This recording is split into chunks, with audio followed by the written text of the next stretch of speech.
Good morning, Illini, and welcome back to another Healthy Illini podcast. I am your host, Matt Schrock, and we are getting into the summer months here soon. We have gotten through the semester. Congratulations, you made it through. And a lot of us are looking towards summer plans, looking towards maybe summer classes. And we talk a lot about personal health on this podcast, about health and wellness. But what about your pet? And that plays a part into our own health and wellness. But we want to talk about pet safety today.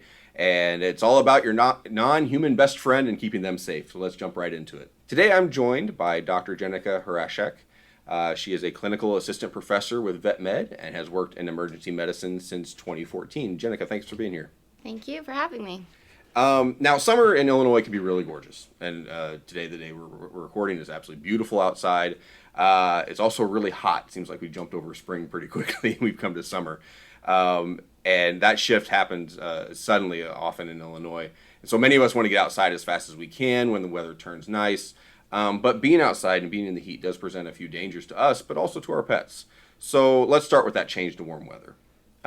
Heat stroke is a very real issue for pets. So why is that something to be very aware of as a pet owner, especially if you have dogs? Why is heat stroke such a concern? Yeah, so definitely with the weather changing so rapidly like it has this past week, going from really cold winter months and days until immediately into 95 degrees can really put our pets at risk. So we enjoy taking them for long walks. I take my own dogs out every evening for a nice long walk. In the past week, they have been eager to get outside, but they don't know the risk of going outside at 95 degrees. And so that risk is really real for them. They have a fur coat all year round.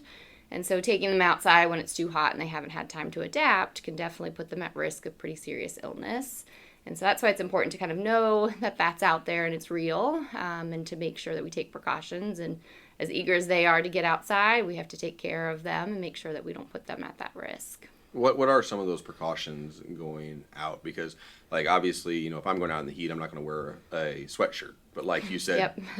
Dogs have their fur, and they have their fur, and that's Yep. what it is. Yeah. And so what are some things that you want to do to try and protect that? Yeah, so definitely dogs that have long hair coats, so golden retrievers, huskies, any of those northern breeds that, really have that really thick fur hair coat, it's especially important to not take them out during the middle of the day. So at noon, lunchtime, taking them out for a nice long walk is going to put them at a much higher risk than waiting until it's, almost dark and the sun's going down where it's a little bit cooler, or if there's a breeze that day, taking them out then. If there's no breeze and it's 95 degrees and the sun's blazing, it definitely puts them at a high risk. Other dogs that have kind of those short noses, so bulldogs, pugs, Boston Terriers, they don't have the ability to pant as easily and get that heat out of their bodies. So that's how they get rid of heat, and instead of sweating like we do, that's the way that they can cool themselves down. And so unfortunately, those dogs that are super cute but have those short little faces, they are not able to cool themselves as easily. So they're also at pretty high risk of having this heat stroke. So a lot of it has to do with the planning of just being proactive and intentional when you go out and how you go out and things like that. So let's say I've got a routine. I've got my dog. I know when, we've said it pretty well when we run or walk or go play or whatever. And that routine's doing well. But for whatever reason, this particular day, my pet's starting to get a little overheated. What are the signs I'm looking for? What are the things that are kind of the moments where I need to be careful in this with what's going on because I'm seeing this? Yeah, absolutely. So when they're panting excessively, so a lot of times, they can pant outside, that's no big deal. But when they really start panting really hard, their tongues are hanging out of their mouths really far. A lot of times on walks or runs, if they're normally, a great running partner and they can run for 3 or 4 miles, they'll start dragging and they'll get really slow. So in their, halfway through their normal routine, they're going to start getting really slowed down and they act like they're really tired. And that's a telltale sign that they're too hot. They need to stop and cool down. They need shade. They need water. Need somewhere where it's cool. If I see those signs and, obviously it's like, okay, they're starting to get overheated, I'm going to slow down. We're going to get in some shade, something like that. where is there something that says this is a little bit more? I need to go see a professional. I need to go to a veterinarian or an emergency room or something like that. Where's that? Is there a line there that you can kind of tell? Absolutely, yeah. So if they collapse, so if they fall down, lay down pretty abruptly, anything like that, or they just don't want to get up, if they seem like they're not really as responsive to you, so if they're normally happy, excited, looking at all the cars, all the people walking by, and they just, want to lay down and they don't care too much about everything going on in their environment, those are pretty telltale signs that they need to see an emergency vet pretty quickly. That kind of goes into the next thing I wanted to ask about, is that anytime anyone's outside, a human or a pet, there's a risk of injury. Mm-hmm. And sometimes that injury can be pretty serious. And so, I know with my kids, if there's an injury, I have a pretty good idea. I'm going to call the doctor. I'm going to go to the emergency room. I know where to go. I know what to do in the most cases. But we don't often talk about that context for pets. And there are resources there for that. So let's start with if something does happen, whether it's that heat stroke that's extreme or some other serious injury, what do you do? How do you get in contact with help if you need it? Yeah, absolutely. So there are a lot of veterinarians that are open, late in the evenings or on weekends. So a lot of times the general practitioners that are open, your regular vet can take you and see you. And if you just call, they are usually able to work you in. Sometimes veterinarians, especially now with everyone who's adopted more pets through COVID, we have a lot more pets out there in the world, and a lot of the veterinarians are pretty booked up and they're busy. And so really any emergency clinic. Over here at the university, we have our emergency clinic that's open 24 hours a day, 7 days a week, 365 days a year.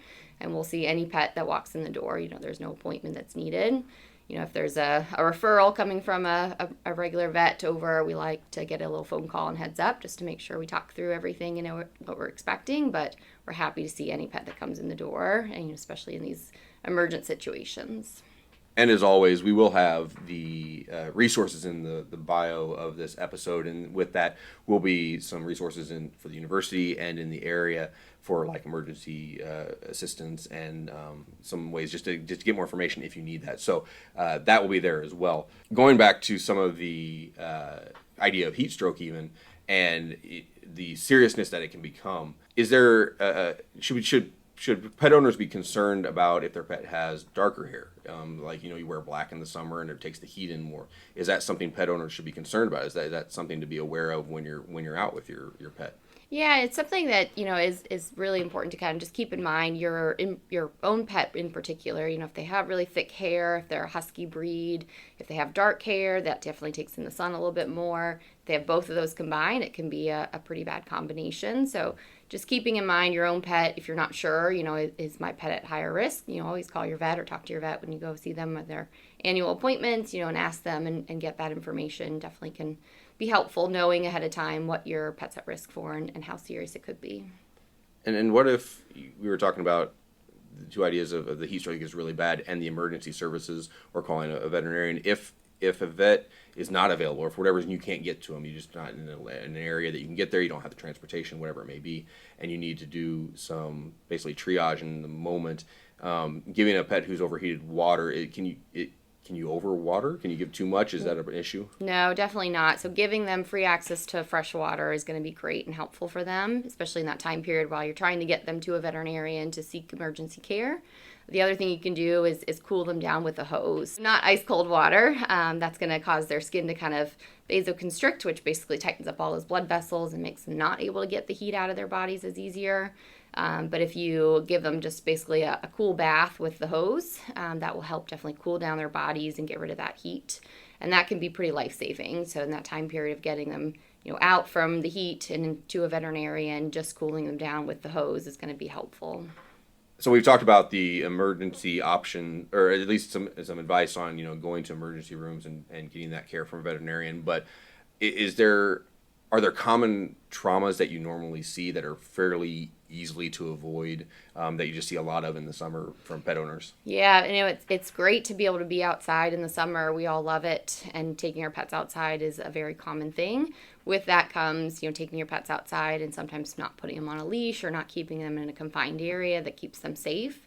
And so we know, not to cross the road when the car is coming, but dogs don't. And so they're often, hit by a car or hit by some sort of motor vehicle.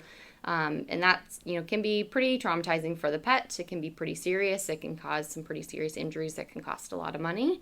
And so really just keeping them safe, keeping them on a leash, keeping them in a backyard that's fenced, keeping them somewhere where they're safe can definitely help prevent that injury and prevent you from having to spend a lot of money on emergency care. And it can be very, very expensive when you break a bone. Yeah. And as always with heat stroke in the summer, just be aware not to leave pets in cars. Just like with children and babies, it gets hot really fast and a lot faster than you think. And sometimes you think, I'm just going to pop into the store for a minute, and it can be just a really dangerous situation. Absolutely, yep. So the best way for pets to cool themselves down is by a ventilated area. And so that car, even if you just crack the windows a tiny bit, it just isn't given enough space and enough air ventilation to be able to cool themselves down. So it takes just minutes for them to get pretty hot and pretty quickly, and that can be fatal for them, unfortunately. The last kind of area I want to talk about today, because obviously this is a vast subject, and we could spend months on this and still not cover everything. But the last one I want to talk about is when you're outside. It's a lot of fun for all of us to play around and grass, parks, whatever. But that also means insects and plants, and just like humans, pets deal with insect bites and allergic reactions. They still have those issues too. And so in that context, do you have any advice or information that pet owners should be aware of, or telltale signs or anything like that? Yep, so dogs are fun. They like to eat things, play with things, chase the bugs and the bees. And so, eating grass is a common thing that dogs do. Eating too much of grass can be a problem. So after you cut your lawn, if there's all those chunks of grass in your yard and they like to eat all of that, that can cause an obstruction in their GI tract. So, eating a little bit of grass here and there is never a problem, but eating a lot of grass can definitely cause a problem.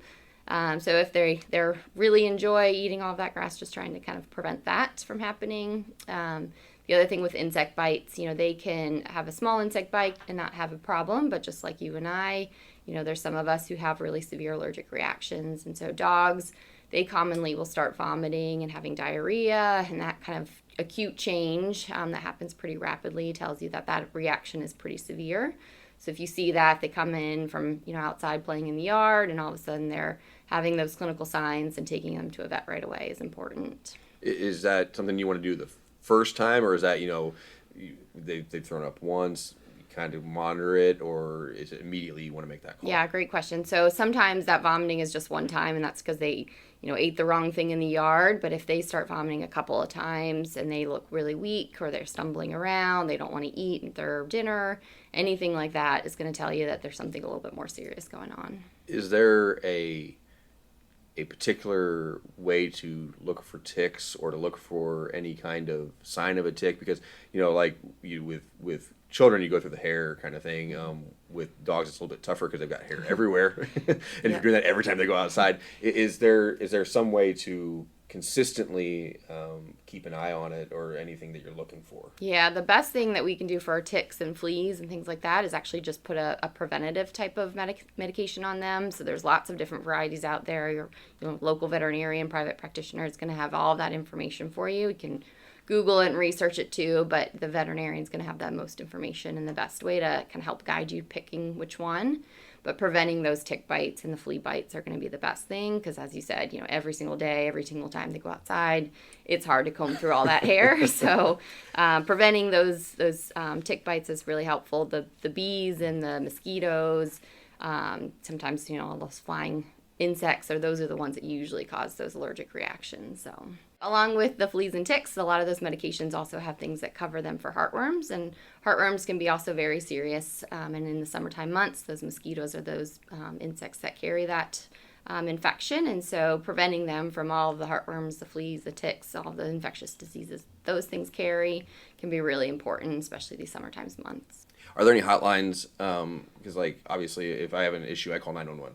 For me, is there anything of that nature when it comes to your pets? There are some pet poison hotlines in the ASPCA. We have here at the university a hotline that you can call if your pet ingests something. So if there's a medication in the house or something outside, like antifreeze, things like that, you can definitely call those hotlines. Sometimes there's a little bit of a wait on there, so if there is a long wait because it's a busy afternoon and they're getting lots of phone calls in, then just going straight to your veterinarian can be helpful too. One of the best parts of getting outside is the opportunity to get with other people. Some of us have been, between work, school, whatever, have been kind of cooped up for a couple months. It's nice to get out. I like barbecues, going swimming, whatever. Pets are the same way. You take them to a dog park, you get with your neighbors who have other pets. Are there any concerns with any of that socialization or anything you need to be aware of as you start to be more active around other pets as well? Yeah, so it's great. I mean, dogs love to socialize just like we do. And so as long as everybody plays nice together, that's important. So sometimes you will see a lot of, dogs get into a fight and somebody bites somebody, and those kind of types of emergencies can also be pretty common in the summertime months. So making sure that the friends that you're hanging out with are nice and play nice together is important. So having if those dogs have never met before, then making sure they meet on sort of a common ground. On taking another animal into another person's house can definitely, they get a little protective. So making sure that it happens outside in the front yard so that they can have this sort of common ground area that they're not trying to protect their own property.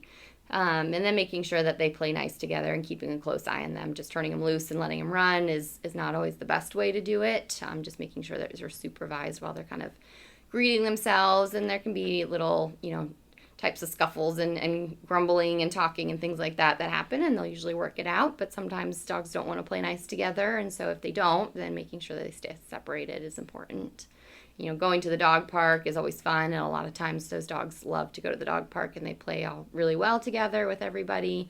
But every once in a while there's somebody that just doesn't like, the other kid in the playpen. So just making sure that everybody plays nice together and keeping a close eye on them to make sure that nobody gets in trouble and gets injured during that time. And sometimes it just matters that day. Yep. It's just like people. There's some days I'm really personal, and some days I'm like, don't even bother talking to me. We all have our grumpy days. Exactly. One of the other things I wanted to ask about was food and what you feed your pets. Scraps happen. Sometimes you share a little bit, especially, if I'm out grilling something Yes. and I've got a little bit of piece of chicken that fell off, you throw it to the dog. It's all fine.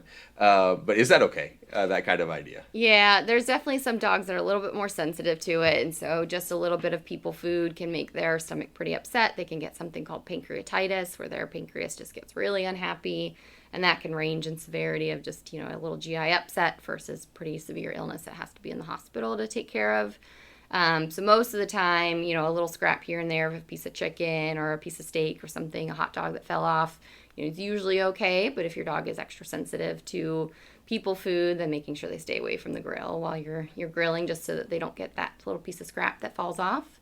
Other things, in the summer, watermelon, fruits, all that sort of stuff is pretty common, and dogs are unfortunately not able to get grapes or raisins. So there's some information out there that tells us they're pretty toxic. They can actually hurt their kidneys. So keeping them away from grapes and raisins, onions and garlic can cause problems for them too. Chocolate's not good for them to have. So unfortunately, there's a lot of food items that we like to eat in the summer that, dogs shouldn't eat as well. So keeping them away from all the tables and the picnics and all of that can be helpful. And if somebody has a question, just, the best preventative is to have a good relationship with your vet and have those conversations at checkups and things like that. Yep. So you're informed. Yep, absolutely. And any time there's a question, you don't necessarily have to go to the emergency clinic here on campus.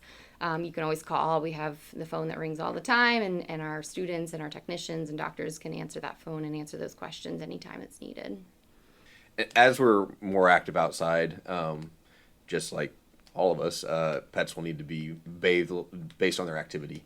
But are there things to avoid there as far as, is it okay to use human soaps and shampoos on that, or is that something you want to be careful of and be aware of? Yeah, dog skin can be a little bit sensitive sometimes, so trying to just have a dog-friendly shampoo.